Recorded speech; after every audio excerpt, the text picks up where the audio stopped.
disampaikan Bapak Ibu sekalian, kami di BKPSDM bekerja penuh waktu untuk memperjuangkan aparatur. Saya datang pagi, pulang malam. Mana administrasi yang harus kita lengkapi, dan sampai hari ini alhamdulillah Bapak Ibu sekalian, teman-teman yang sudah lulus di periode pertama, sudah ada SK Wali Kota untuk pengusulan pengajuan NIP di BKN.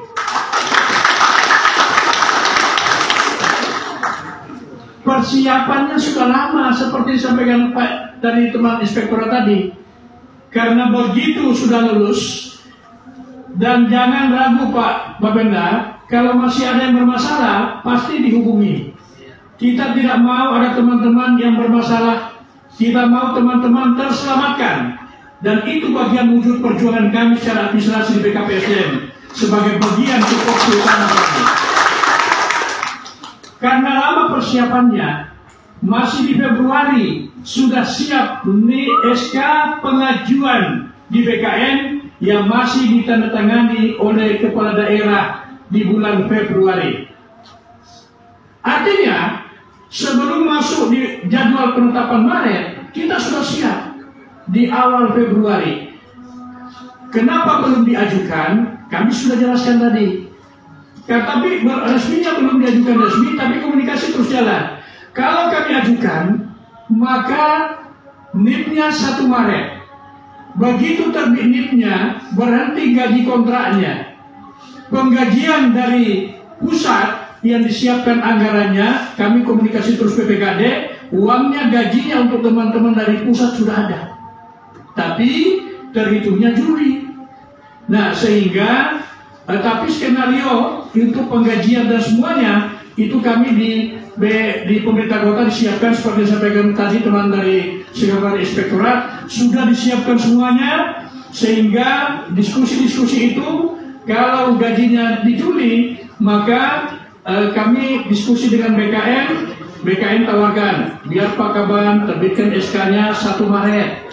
Nanti yang menentukan penggajiannya sebagai aparatur di SPNT-nya. Tapi kita terus diskusi, jangan sampai BPK jadi temuan, kasihan teman-teman mengembalikan. Nah, sehingga kita sasar semua aturan-aturan yang tidak membuat teman-teman bermasalah. Yang jelas sampai hari ini SK pengajuan NIP itu sudah terbit di Februari.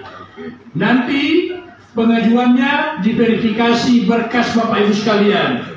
Yang verifikasi adalah BKN bersama dengan Panselda. Kalau ada yang kurang pasti dihubungi. Kemarin 2024 pengalaman, ada teman-teman yang sudah ada di Bima, yang terhambat yang lain karena masih menunggu, komunikasinya tidak ada, teleponnya tidak ada, sulit. Tapi kami di BKPSDM tidak pernah menyerah dengan kesulitan itu demi teman-teman semua untuk bagaimana bersama dengan kita sebagai bagian aparatur untuk membangun kota Makassar tercinta. Makassar adalah kebanggaan kita semua. Terima kasih. Assalamualaikum warahmatullahi wabarakatuh. Jadi kebetulan waktu tahun 2025 aturan itu berubah. Diprioritaskan bagi K2 dan database. Jadi dipersempit ruangnya.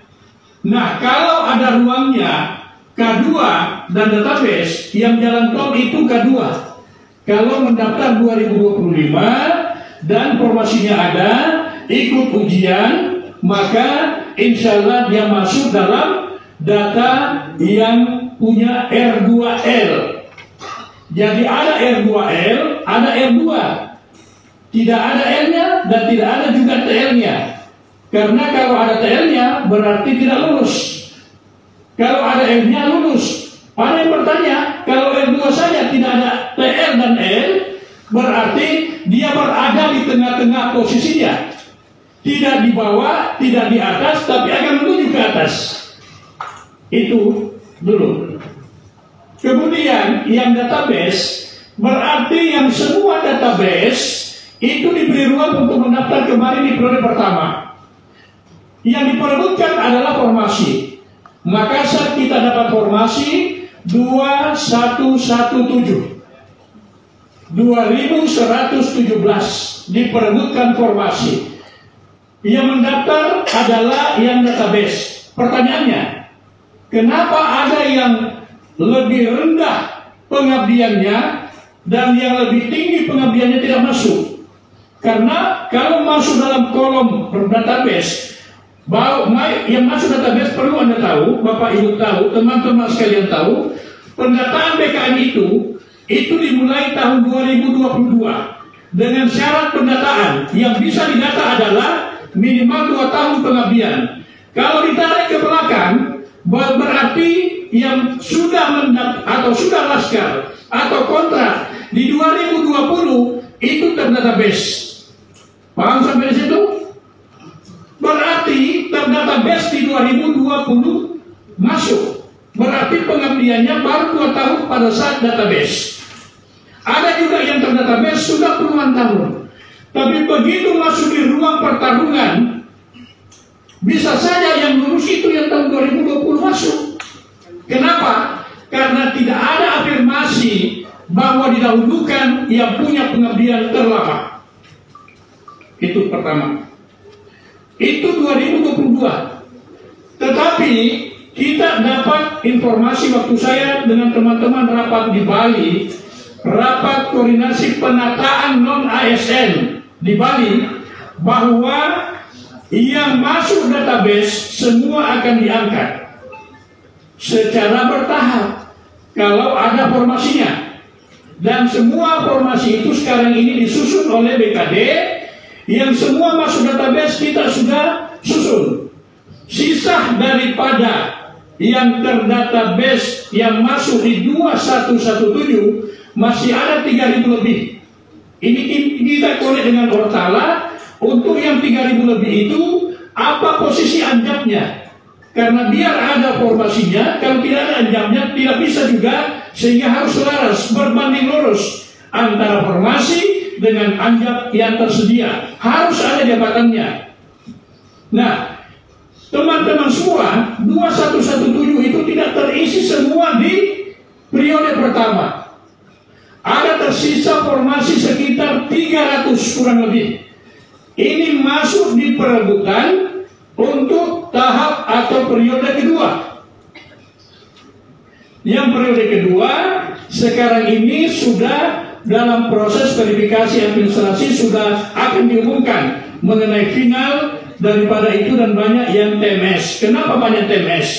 Karena banyak dari luar daerah yang mendaftar juga. Ada dari bawah yang banyak sekali juga. Sehingga tidak memenuhi syarat karena lintas daerah, jelas diaturan. Jangankan Bapak Ibu yang kami perjuangkan yang sudah ada lulusnya, semua sekarang yang juga bagian daripada teman-teman yang belum masuk, yang belum ada kode TL atau L-nya, kami terus perjuangkan. Dan bahkan kami terus berjuang yang tersisa juga. Kasihan, dia database, dia non database tapi 2 tahun ke atas memenuhi syarat mendaftar. Tapi karena mendaftar CPNS, nah di aturan untuk mendaftar ASN hanya 1 akun. Jadi harus pilih 1 di antara 2. Memang menentukan pilihan 1 berat. Biasanya kalau ada 1 mau lagi 2. Dan itulah fitrah manusia, selalu mau lebih.